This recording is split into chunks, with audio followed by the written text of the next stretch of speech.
창세기가 50장까지인데 크게 두 부분으로 나눌 수 있습니다. 1장부터 11장까지가 전반부입니다. 그래서 인류 전체의 태고의 역사를 1장부터 11장까지 기술하고 12장부터 50장까지는 창세기 후반부입니다. 아브라함, 이삭, 야곱, 요셉으로 이어지는 믿음의 족장의 그 일대기를 다루면서 이제 전반기에는 하나님이 온 인류의 하나님으로 계시가 되어요. 그런데 이제 12장부터는 후반기부터는 하나님이 온 인류의 하나님이 아니고 아브라함의 하나님, 이삭의 하나님, 야곱의 하나님으로 이제 등장하시죠. 그 분기점이 우리가 오늘 보는 11장의 셈의 족보입니다. 그 셈의 족보 앞에 우리가 지난주에 보았던 10장부터 노아의 세 아들의 족보가 나오지 않습니까? 그 10장에 나오는 족보는 홍수 후에 노아의 그 후손들이 그 땅에 생육하고 번성할 것이라는 하나님의 축복으로 어떻게 이 땅에 편만하게 될 것인가 하는 것들을 보여주는 그런 족보라면 11장 10절 오늘 본문부터 나오는 이 두 개의 족보입니다. 하나는 셈의 족보고 하나는 데라의 족보인데 이 두 개의 족보는 그 바벨탑 심판 이후에 어떻게 하나님께서 구원의 역사를 이어가고 있는가 하는 것들을 셈의 족보 마지막에 아브라함의 이름을 거론함으로 그리고 12장 1절부터 이제 아브라함을 부르는 것으로 구원의 역사가 셈의 족보를 통하여서 하나님의 심판 속에서도 구속사로 이어져 간다는 것을 보여주고 있습니다. 셈의 족보에서 구원의 역사가 암시된다는 것은 이미 창세기 10장 21절에 보면 이렇게 힌트가 되어요. 창세기 10장 21절 거기도 셈의 족보가 나오잖아요. 셈은 에벨 온 자손의 조상이요 그렇게 나오죠. 그 10장 21절부터 31절까지도 셈의 족보이고 오늘 11장 10절부터도 셈의 족보라 시작되는데 두 셈의 족보인데 사실은 벨렉부터 나누어지는 그런 족보예요. 10장 21절부터는 욕단의 후손으로 이어지는 족보입니다. 그러니까 10장 25절에 보니까 에벨에게 두 아들이 있는데 하나는 벨렉이고 하나는 욕단이에요. 그러니까 벨렉 때 바벨탑 심판이 임하지 않습니까? 세상이 나뉘니까요. 그리고 이제 10장 21절부터 나오는 셈의 족보는 벨렉의 아들들 가운데 에벨의 아들들 가운데 욕단의 족보예요. 욕단의 족보. 그리고 11장 10절부터 나오는 셈의 족보는 에벨의 두 아들 가운데 벨렉의 족보로 이어지면서 이제 아브라함으로 끝이 나는 거예요. 근데 이 셈의 족보가 왜 구원의 역사를 암시하는 족보냐라고 하면은 셈의 족보에 맨 처음 나오는 10장 21절에 이렇게 되어 있기 때문에 그렇습니다. 셈은 누구의 조상이라고 했습니까? 에벨 온 자손의 조상이다 그렇게 말했거든요. 그 셈이 에벨의 조상인데 에벨이라는 말이 헤페르 건너온 자 그런 뜻입니다. 헤페르라는 단어에서 하바루, 히퍼르라고 해서 히브리로 변화되어요. 단어가. 그러니까 헤페르라는 단어에서 히브리라는 단어가 파생된다는 말이죠. 그 히브리 하면 떠오르는 게 뭐예요? 히브리 민족 이스라엘이에요. 그러니까 셈이 온 에벨의 조상이라는 것은 뭐예요? 셈이 히브리의 조상이라는 거예요. 히브리. 뜻은요, 건너온 자 그런 뜻이에요. 유프라테스 강 저편에서 하나님의 부르심을 받고 갈대아 우르에서 떠나서 가나안 땅으로 건너오잖아요. 그 히브리 민족의 조상이 누구예요? 아브라함이죠. 아브라함. 그래서 셈이 에벨 온 족속의 조상인데 에벨을 히브리라는 말로 번역하면은 셈이 히브리 민족의 조상이고 그 히브리가 이스라엘이기 때문에 이스라엘의 조상이 아브라함 아닙니까? 그래서 이 아브라함으로 끝이 나는 셈의 또 다른 족보를 11장 10절부터 소개하는 것입니다. 그러니까 노아 홍수에서 시작되었던 노아의 세 자손 함, 셈, 야벳 중에 구원의 역사는 셈의 족보를 타고 흘러요. 그죠? 셈의 족보 중에도 누구예요? 셈에게 에벨이라는 아들이 있는데 에벨에게서 벨렙과 욕단이라는 두 아들이 나오잖아요. 근데 욕단의 계열이 아니고 누구의 계열을 통해서요?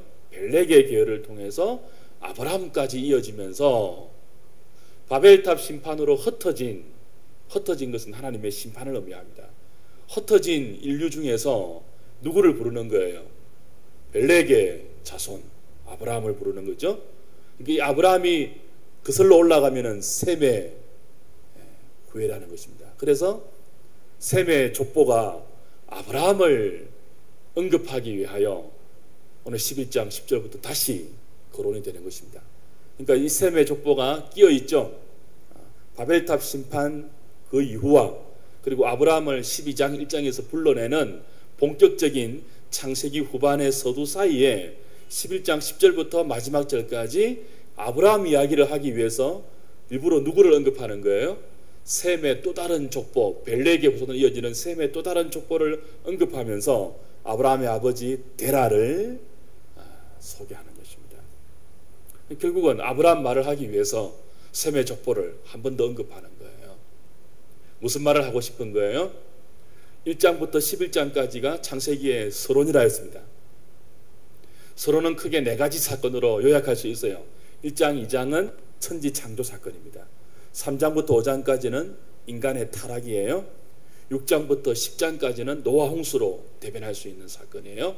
11장 바벨탑 사건입니다. 그러니까 1장부터 11장까지는 크게 네 가지의 사건으로 인류 전체의 역사를 마무리합니다. 요약합니다.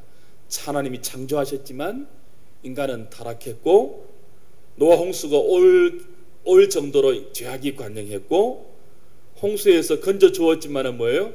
바벨탑 심판을 내릴 정도로 다시 죄악이 퍼져갔다는 거예요. 그러니까 1장부터 11장까지는 크게 두 가지로 뭐예요? 하나님이 보기에 좋게 온 세상을 창조했지만 인간의 죄악은 그 하나님이 보기 좋은 세상을 파괴하면서 심판할 수밖에 없는 죄악의 발전과 죄악의 확장으로 이어져 왔다 하는 것이 1장부터 11장까지의 요약입니다. 그 1장부터 11장까지의 요약을 창세기는 6가지의 족보를 통하여 소개합니다. 그래서 창세기에서는 톨레도트라고 나오는 이 족보라는 단어가 문단을 바꿀 때 맨 처음에 등장하는 단어인데요. 오늘 본문에도 3개의 족보가 나와요. 3개의 족보, 그죠? 그러니까 그 10장, 11장 3개의 족보 나오잖아요. 노아 후손의 족보 나오고 또 셈의 2족보 나오고 또 하나는 뭐가 나와요? 데라의 족보 나오는데 결국은 창세기 전반부의 마지막은 족보로 마치면서 누구를 소개하는 거예요? 12장부터 이제 시작되는 아브라함의 이야기를 하고 싶어서 아브라함의 족보를 셈과 데라로 이어지게 하면서 교두보를 놓고 있는 것입니다. 결국 창세기 오늘 전반부를 마감하는 그런 내용인데 요약하면 이렇습니다. 인간의 죄악이 관영하고 발전하고 확장되어가는 속에서도 하나님은 그렇죠? 아담과 셋과 노아와 셈과 아브라함을 이어오는 뭐예요? 구원의 역사를 이루어가고 있다는 것입니다. 인간의 죄는 끊임없이 발전되고 확장되어 갑니다. 하나님은 그 죄를 심판하시고 때로는 억제하십니다. 그것만 하시는 것이 아니고 또 한편 뭘 하신다고요? 그 심판 속에서 뭘 하세요?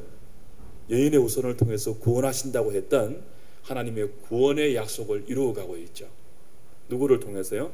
아담과 셋과 노아와 셈과 아브라함을 타고 흐르는 구속의 역사, 구속의 족보를 통해서 이루고 있는 거예요. 그 족보 속에 누가 들어갑니까? 여러분이 들어가는 거예요. 그래서 아브라함의 족보로 창세기 성경 전체의 서론이 끝이 나지만 이 아브라함의 족보는 신약 마태복음 1장 1절에 오면 누구의 족보로 이어진다고요? 아브라함과 다윗의 자손 예수 그리스도의 세계라. 이 세계라는 단어가 제네시스라는 단어인데 히브리어 톨레도트, 오늘 본문에 나오는 11장 10절에 나오는 셈의 족보라고 할 때 톨레도트, 히브리어를 헬라어로 번역한 게 제네시스예요. 세계라, 시작이다, 족보다, 그런 뜻이에요. 그러니까 아브라함과 다윗의 후손으로 오시는 예수 그리스도가 모든 죄인들을 구원하는 여인의 후손으로 오셔서 우리의 구원을 이루는데, 그 예수로 말미암아 구원을 얻은 자가 저와 여러분들이잖아요. 그 예수를 믿고 구원을 얻은 자는 누구의 족보에 들어가는 거예요? 예수의 족보에 들어가는데 예수의 조상이 누군 거예요? 데라의 아들 아브라함인 거예요. 그 아브라함이 어떤 역사 속에서 하나님의 주권적인 역사로 어떤 족보를 타고 흐르고 있는지를 창세기 서론은 우리에게 가르쳐 주는 거예요. 죄악이 관영한 인간의 죄 속에서 하나님이 아담과 셋과 노아와 셈과 아브라함을 이어오는 이 구속의 역사를 통해서 결국은 누구까지예요? 예수 그리스도까지 오게 하시고, 그리고 그 안에 모든 예수 믿는 신약의 성도들을 아브라함을 부르듯이 불러내어서 구속의 역사를 오늘도 이루어가고 있다는 것입니다. 여전히 뭐는 관영하지만요, 죄는 관영하지만, 그리고 많은 사람들이 죄 속에서 내버려둠을 당한 채 살아가지만 그 속에서 아브라함처럼 일부는 부름을 받아서 하나님의 구속의 역사 안으로 들어오게 된다는 것을 창세기 처음부터 우리에게 가르치고 있는 거죠. 많고 많은 사람 중에서 그렇게 많은 사람이 구원을 받지 않죠. 보십시오. 노아 시대에 죄악이 관영해서 하나님이 홍수로 쓸어버리세요. 그 중에 몇 명이 구원을 받아요? 8명이 구원받아요. 노아와 노아의 가족 8명이 구원받는데 성경은 분명히 가르쳤죠. 그들이 구원받는 이유가 뭐라고 했습니까? 하나님의 은혜 때문이었습니다. 은혜 때문. 그리고 홍수가 끝나고 하나님의 약속대로 노아의 후손들이 생육하고 번성해서 땅에 충만해요. 10장에 나오는 노아의 족보가 그렇습니다. 그죠? 근데 땅에 충만하자마자 그들이 하는 것이 뭐였습니까? 신할 평지에 모여서 하나님을 대적하고 자기의 이름을 내고 하늘 꼭대기에 이르는 탑을 쌓는 불신앙의 역사를 이어갔잖아요. 그래서 하나님이 강림하셨어요. 강림하셔서 그들이 힘을 합하여 하나님을 대적하지 못하도록 언어를 흩어버렸어요. 그때부터 인류가 나뉘는 거예요. 그 수많은 나뉘어진 흩어진 사람들은 다 뭐예요? 각기 그렇게 자기 죄 가운데 살아가도록 하나님이 버려두십니다. 각기 민족을 이루고 나라를 이루고 일반 은총 속에서 그냥 마음대로 나름대로 일가를 형성하고 살아가도록 하나님이 그냥 방치하시고 내버려 두세요. 그냥 일반 은총만 주시면서 내버려 두세요. 그러나 그 속에 하나님의 특별 은총은 누구를 부르는 것으로 시작되어요? 아브라함을 부르는 것으로 시작되어요. 그 아브라함을 부르는 것을 족보 속에서 가르쳐 주는 거죠. 에벨의 아들 욕단과 벨렉 중에도 벨렉을 통하여서, 그죠? 그리고 데라의 형제 그 아들 중에도 아브라함을 통하여 주권적으로 부른다는 거예요. 은혜입니다. 은혜. 왜 수많은 사람들 중에 하필 아브라함을 부를까요? 데라는 구원받은 사람이 아니거든요. 아브라함의 아버지는 구원받은 사람이 아니에요. 근데 그 아들 아브라함을 불러서 믿음의 조상으로 삼으시잖아요. 그리고 12장부터 이제는 하나님이 어떤 하나님 등장한다고요? 아브라함의 하나님, 이삭의 하나님, 야곱의 하나님으로 등장해요. 온 인류의 하나님이 아니고, 그 하나님이 지금은 누구의 하나님으로요? 믿는 자들의 하나님으로, 온 인류의 하나님이 아니고, 물론 일반 은총으로 온 인류를 주권적으로 다스리고 통치하지만 하나님의 모든 능력은, 사실 모든 능력은 누구에게 집중되고 있다고요? 택한 자들에게 집중되고 있습니다. 지성인들은 이 말을 굉장히 싫어해요. 예정, 선택, 이런 말 굉장히 싫어해요. 근데 성경이 말하고 있죠. 요즘 우리가 묵상하는 에베소서 1장부터 그게 나오잖아요. 한번 찾아보실까요? 1장 3절부터. 에베소서 1장 3절.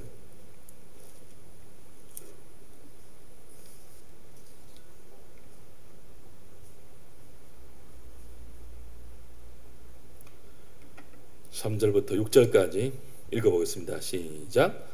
찬송하려도다 하나님 곧 우리 주 예수 그리스도의 아버지께서 그리스도 안에서 하늘에 속한 모든 신령한 복을 우리에게 주시되 곧 창세전에 그리스도 안에서 우리를 택하사 우리로 사랑 안에서 그 앞에 거룩하고 험이 없게 하시려고 그 기쁘신 뜻대로 우리를 예정하사 예수 그리스도로 말미암아 자기의 아들들이 되게 하셨으니 이는 그가 사랑하시는 자 안에서 우리에게 거저 주시는 바 그의 은혜의 영광을 찬송하게 하려는 것이라.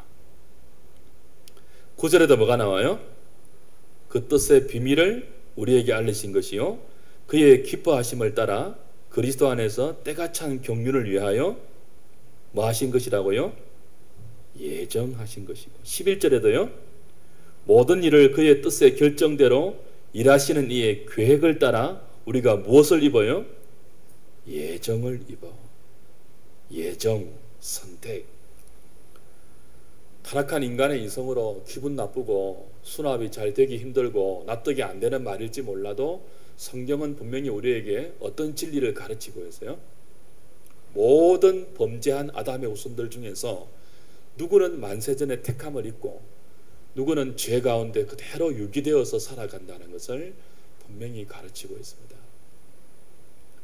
그래서 죄 중에 욕심대로 살도록 버림받은 사람들에게는 하나님의 공의를 나타내시고 똑같은 죄인이지만 예정함을 입고 선택을 입은 사람들에게는 하나님의 자비와 사랑을 나타내기로 작정하셨습니다. 그의 기쁘신 뜻대로. 그 창세기는 바로 이걸 보여줘요. 스스로 죄 가운데 빠진 인간들이 하나님의 은혜 속에서도 끊임없이 하나님을 대적하고 하나님을 거스르는 죄를 선택하며 살아갑니다. 그러나 그 속에 어떤 사람들이 생긴다는 거예요? 그 죄에서 부름받은 사람들이 생긴다는 거예요. 가인의 후손들이 라멕처럼 칼의 노래를 부르면서 자기 야망을 향하여 질주할 때도 아벨 대신 주신 셋과 에노스를 이어서 여호와의 이름을 부르는 사람들이 등장했잖아요. 다수는 아니지만 그죠? 등장했잖아요. 또 뭐예요?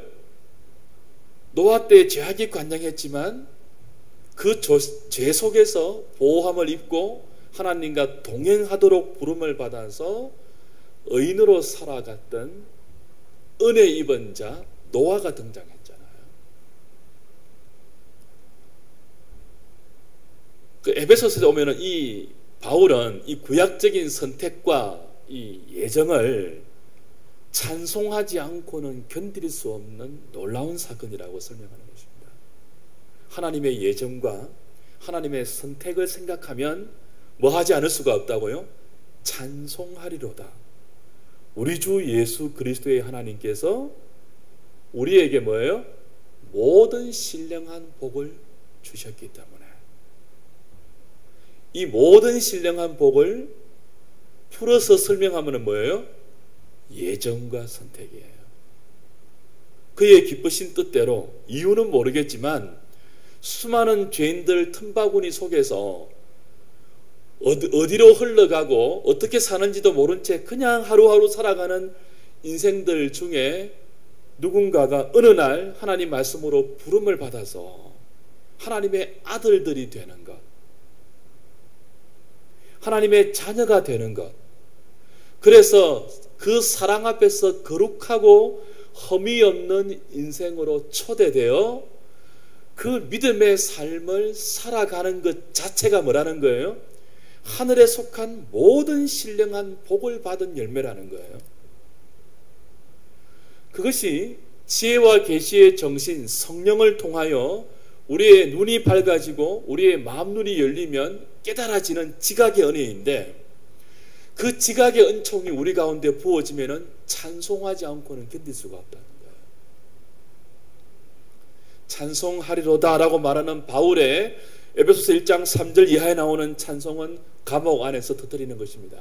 감옥 안에서 죄수의 신분인 죄인이 감옥 안에서 부자유한 상태에서 억누를 수 없는 감격 가운데 터뜨리는 고백이에요. 찬송하리로다. 찬송하리로다.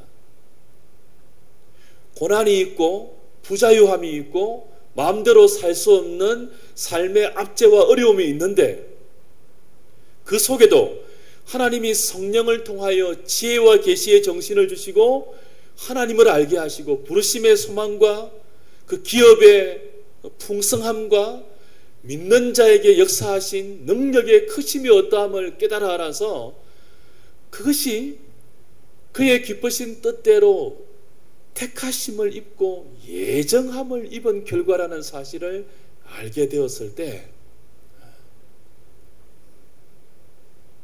기가 막힌 은혜 때문에 찬송할 수밖에 없다는 거죠. 그래서 오늘 이 셈의 족보가 그 말로 설명할 수 없는 하나님의 구원의 역사, 택한 자를 통하여 죄의 흐름 속에서도 불러내어서 구속의 족보를 이루어 가시는 하나님의 주권적인 역사를 우리에게 보여주는 어렵지만 족보인 것입니다. 족보. 여러분, 이 수많은 족보의 이름들 속에서 대부분의 사람은 뭐예요? 구원과 상관없이 등장하는 이름이에요. 구원과 상관없이. 근데 그 중에 몇몇이 뭐예요? 택함을 입어서 구원받는 리스트로 올라와 있다니까요. 그냥 보면 모르겠죠. 누가 누구를 낳았고 누가 누구를 낳았고 이렇게 내니까. 근데 성경 전체를 이어가는 톨레도트의 역사, 족보의 역사, 구속사의 역사, 신구약 전체를 관통하고 있는 하나님의 주권적인 역사로 죄인들 속에서 불러내는 당신의 택한 백성들의 추적의 믿음의 행로를 살펴보면 이것이 얼마나 놀라운 족보임을 우리는 알 수 있습니다. 여기 나오는 아브라함의 이름, 이건 역사 속에서 히든 스토리, 숨어있는 가장 놀라운 구원의 비밀입니다. 역사의 전면에 등장하지는 않아요. 화려하게 영웅으로 등장하지는 않아요. 그러나 구속사에서는 가장 중요한 아브라함의 하나님으로, 이제는 온 인류의 하나님이 아니고 아브라함의 하나님으로 등장하는데, 그 아브라함의 하나님, 셈의 하나님, 셈의 하나님 여호와를 찬송하리로다. 이 이유가 없거든요. 노아의 아들 셈, 함, 야벳 중에서 셈의 하나님 여호와를 찬송하리로다. 그 셈에게서부터 에벨이 나오고 히브리가 나오고 데라가 나오고 아브라함이 나오는데, 데라는 삭제되고 수많은 이름이 삭제되고 아브라함의 하나님으로 또 등극하는 거예요. 등장하는 거예요. 아브라함의 아들 중에도 이스마엘과 이삭이 있는데, 이삭은 구속사의 반열에 등재되지만 이스마엘은 탈락하죠.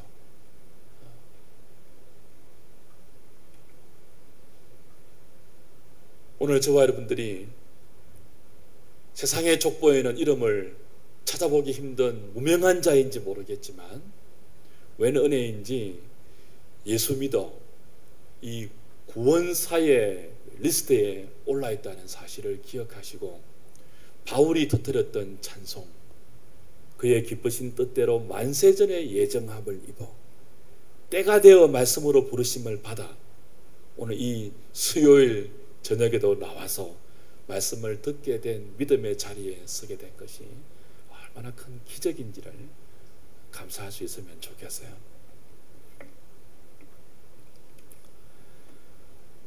여호수아서 24장을 찾고 말씀을 좀 마무리하려고 그래요. 아브라함을 부르는 장면인데 이것도 얼마나 큰 주권적인 역사인지를 알 수가 있죠. 여호수아서 2장 2절 24장 여호수아서 24장 2절 3절 한번 보십시오.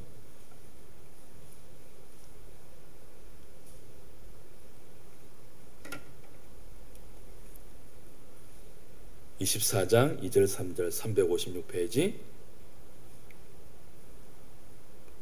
여호수아가 모든 백성에게 이르되 이스라엘의 하나님 여호와께서 이같이 말씀하시기를 옛적에 너희의 조상들 곧 아브라함의 아버지 나홀의 아버지 데라가 강 저쪽에 거주하여 무엇을 섬겼다고요?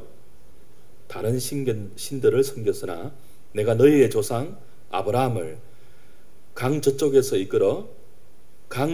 이끌어내어 가나안 온 땅에 두루 행하게 하고 그의 실을 번성하게 하려고 그에게 이삭을 주었다. 강 저쪽에서 이끌어내었다. 자, 에벨 히브리라는 이 단어가 뜻이 뭐라고 했죠? 건너온 자, 그런 뜻입니다. 그 에벨의 조상이 누구예요? 셈이에요. 셈. 그죠? 셈은 온 에벨의 조상이었더라. 건너온 자, 히브리 민족의 조상이 아브라함이잖아요. 근데 아브라함을 하나님께서 불러내실 때 그 아비와 그 환경들이 우상을 섬기는 가정에서 불러내었어요. 우상을 섬기는. 아브라함은 태어나기도 전부터 우상을 섬기는 환경에서 태어난 거예요. 하나님을 몰랐어요. 아브라함이. 하나님을 믿으려고 결심한 적도 없고 하나님이 누군지도 몰랐어요. 태어날 때부터 뭐예요? 그의 아버지는 이 메소포타미아는 달의 신을 섬기고 가정마다 수호신 드라빔을 갖고 있는 우상의 도시이기도 합니다. 그래서 아브라함의 아버지 데라가 그 메소포타미아에서 사람들이 섬기는 우상을 만들어서 파는 우상 장수예요. 그러니까 아브라함은 태어날 때부터 어떤 환경이 태어난 거예요? 아버지가 우상을 만들어서 먹고 사는 그 가정에서 태어난 거예요. 그러니까 하나님을 알아요, 몰라요? 전혀 몰라요. 믿음하고는 상관없는 세상 속에서 그렇게 살아갑니다. 하나님 부르지 않았더라면요? 하나님 불러서 건너온 자가 되지 않았더라면요? 그냥 거기서 사는 거예요. 일평생. 어떤 우상을 사람들이 좋아할까? 어떤 상품을 개발해야지 인형들이, 조각들이 더 많이 팔릴까?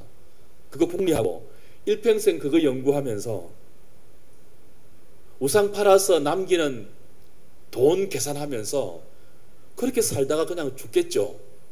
죽어서 지옥 가겠죠. 영원한 진노로. 근데 택함을 입은 은혜가 뭐예요? 그렇게 그냥 살아가고 있는데 어느 날 뭐예요? 영광의 하나님이 메소포타미아에서 나타나신 거예요. 사도행전 7장 2절 이하에 보면은 하나님이 스데반을 통하여 설교하실 때 아브라함 부르는 사건을 설명하십니다. 영광의 하나님 여호와께서 너희 조상 아브라함을 메소포타미아에서 불러내었다라고 이야기합니다. 본토 친척 아비집을 떠나라고.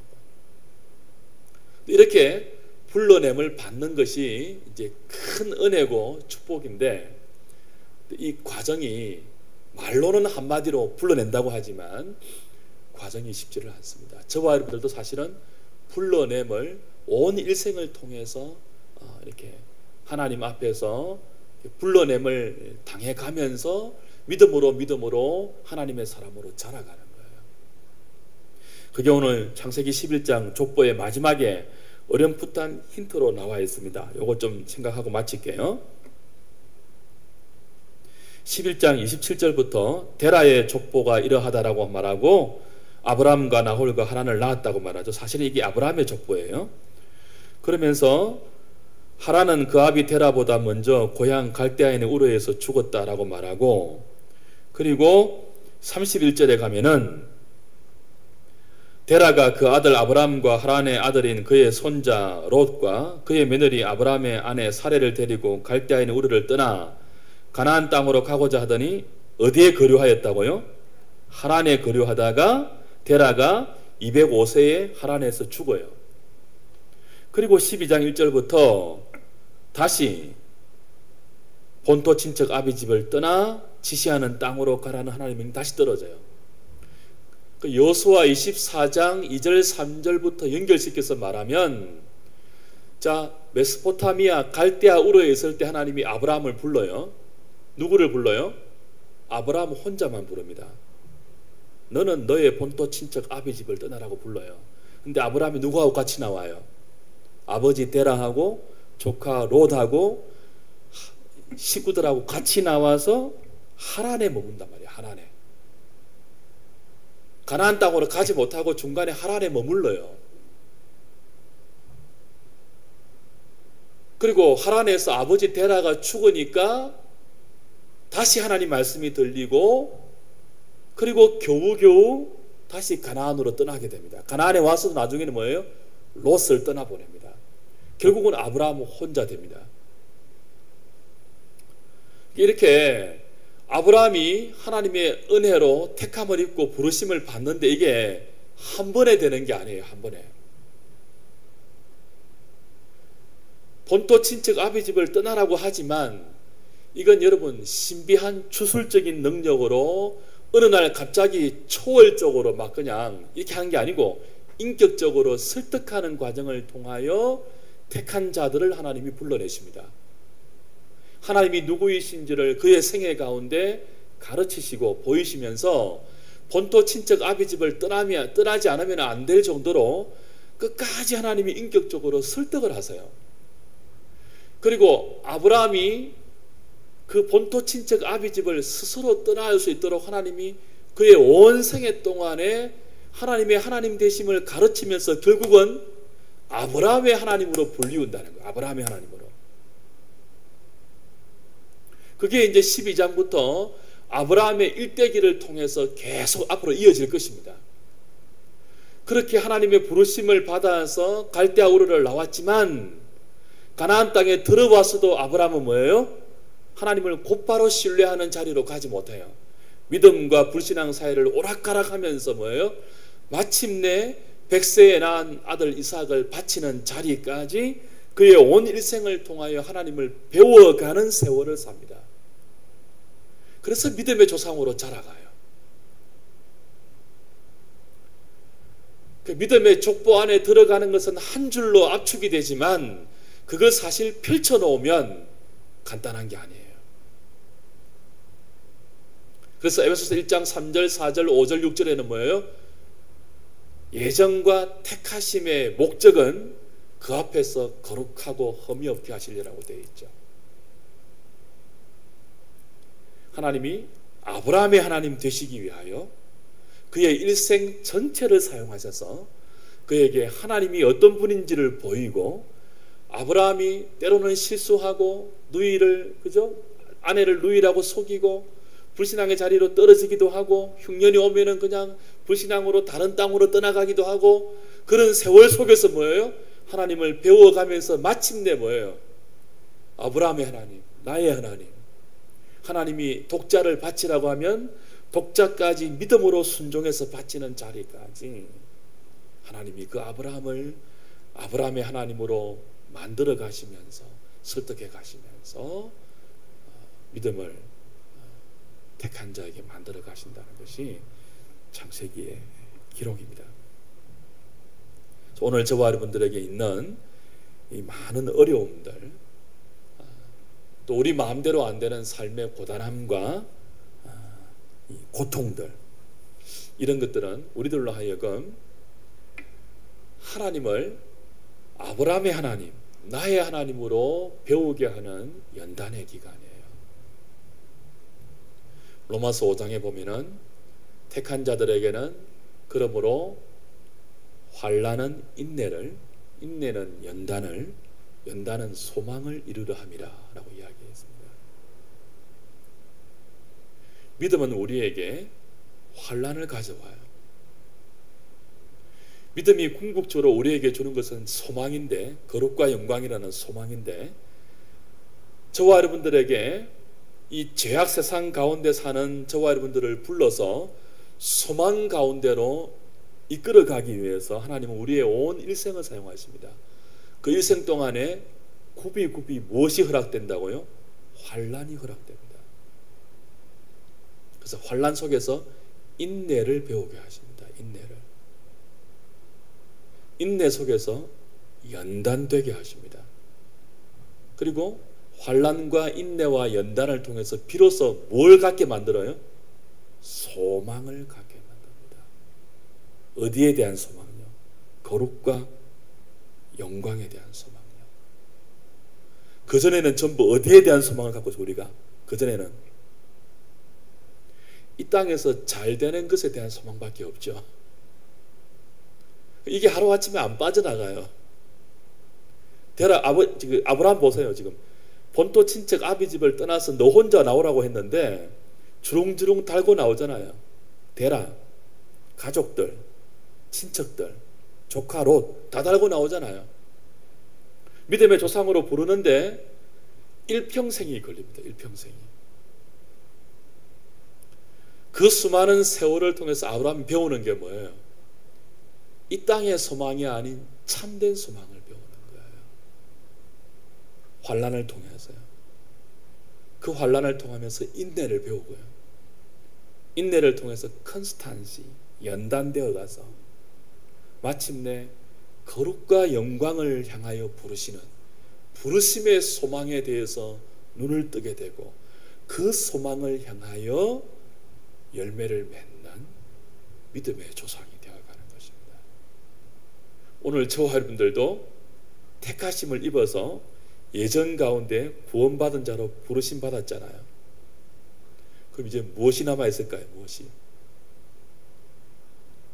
아브라함과 이삭과 야곱과 요셉 같은 삶이 남아있습니다. 하나님은 저와 여러분들을 바꾸어 가실 것입니다. 아브라함에서 아브라함으로, 야곱에서 이스라엘로, 웅덩이에 빠져서 팔려가는 고난받는 요셉을 통하여 히브리 이스라엘의 70명의 후예를 만드신 것처럼 환난과 인내와 연단을 거쳐서 소망을 갖게 하는 믿음의 사람으로 만들어 가실 것입니다. 그래서 어려움이 없으면요, 우리는 이 땅의 많은 것들이 부질없는 것인지를 깨닫지를 못합니다. 그래서 성도에게는 어려움이 있는 것입니다. 성도에게는 참된 것을 붙들게 하는 것입니다. 그래서 우리의 이름이 바뀌어져 가는 것입니다. 간사한 야곱에서 이스라엘로 바뀌어져 가는 것입니다. 그때마다 뭘 기억하시라고요? 내가 택함을 입은 자라는 것. 그냥 내버려 두었더라면 끊임없이 우리의 바벨탑 쌓으면서 그저 하루하루 이 땅의 욕망을 가장 큰 소망으로 삼으면서 죄와 허물로 죽은 채로 진노의 자녀로 살다가 그냥 죽게 만들었겠지만 어느 날 뭐예요? 아브라함처럼 하나님 말씀이 들려와서 나와라. 바벨론에서 나와라. 갈대아울에서 나와라. 나오기 싫지만 설득하시고 보이시고 가르쳐서 나오게 하시고 우리의 일생 전체를 통하여 거룩한 싸움을 만들어 가시면서 참된 소망을 갖도록 만들어 가시는 하나님의 놀라운 택하심의 열심이 저와 여러분들 앞에 펼쳐져 갈 것입니다.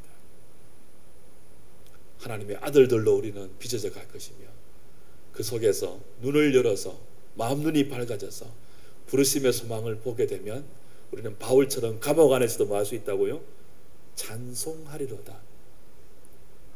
우리 주 예수 그리스도의 아버지께서 그리스도 안에서 하늘에 속한 모든 신령한 복을 주셨기 때문에 찬송하는 주의 백성들로 자라져 갈 것입니다. 이 저녁에 여러분이 그렇게 택함 받은 아브라함의 후예인 것을 기억하시면서